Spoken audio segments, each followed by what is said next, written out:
52 chauffeured Porsches, a viewpoint over the Oresund Bridge and the choir of young believers playing in the background. You'd be hard-pushed to think of a better way to bid farewell to the bridge. An elaborate curtain call, maybe. But as it stars Sofia Helin and Thure, Lindhardt will admit, the Scandi-noir crime series, synonymous with the famous sports car, was never going to go quietly. Even more so now, the international hit BBC 4's highest-rated drama has impressively relocated to BBC 2 for its fourth and final series. Moving the action on 2 years, the concluding chapter sees Helin and Lindhardt reprise their roles as Saga and her innately talented Danish partner, Henrik Zabro, in a case that promises to test them both professionally and personally. Add to that Saga's prison stint, having been accused of her mother's murder, and Henrik's struggle with the unexplained disappearance of his own children, and it's not set to be an easy ride for the duo, but you do come closer to us. It's a lot about their relationship this season, offers Helin, 46, of Hans Rosenfeld's creation. The characters are so well written and complex, and they fit so well together that people are interested in seeing how they solve their lives, she reasons. The overarching theme, however, is identity. With the trigger point the refugee crisis, and the timely murder of the head of immigration, she gets stoned to death, reveals Lindhardt, 43, for the grisly attack. And right before they find out that she has been celebrating throwing someone out of the country with champagne, we actually have a case in Denmark where our Minister for Integration did that, he adds. She celebrated with cake and put it on Facebook, but that happened after this was written, he points out.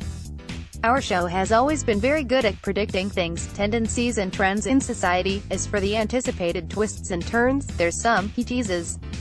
But it's very much about, what are we if we are not what we think we are? Often, as human beings, we identify ourselves with what we do, at least in my country. If you meet a person you don't know at a dinner party, the first thing you'll ask is, so what do you do for a living, says the Danish actor, who replaced Kim Bodnia as a lead last season. That is how we identify ourselves and others, he adds. I'm an actor. Which is not true. I'm a human being. Acting is just a tiny part. Show has a lot to do with identity in that way. Saga wonders, why do I live, what do I do here, who am I, says Sweden-born Helin in agreement.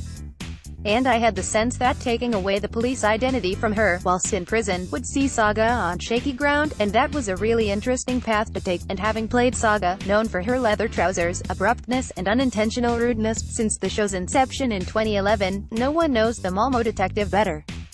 Though it's certainly not a role to take lightly, during the years, it's got easier and easier, but it takes a lot of effort. It demands a lot of concentration and focus, she confides.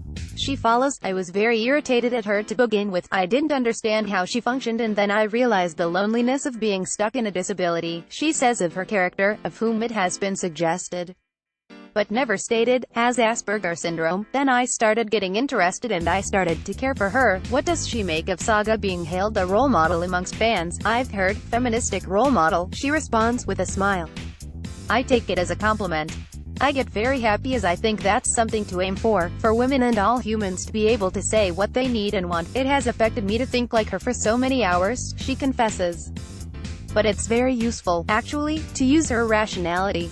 To just see things as they are and not to go into it with too many emotions. Though Helin has been wary not to become too heavily invested, I actually investigated it with a brain surgeon and she told me that if you go to behavioral therapy you can change the brain by doing things in new ways. So I figured Saga has changed me to some extent, she notes. Of course I'm still me, but I can feel that I have ways of thinking in certain situations that's not the way I used to react to things before. It's fascinating and scary because if that's the case, you can really choose actively who you are, she adds.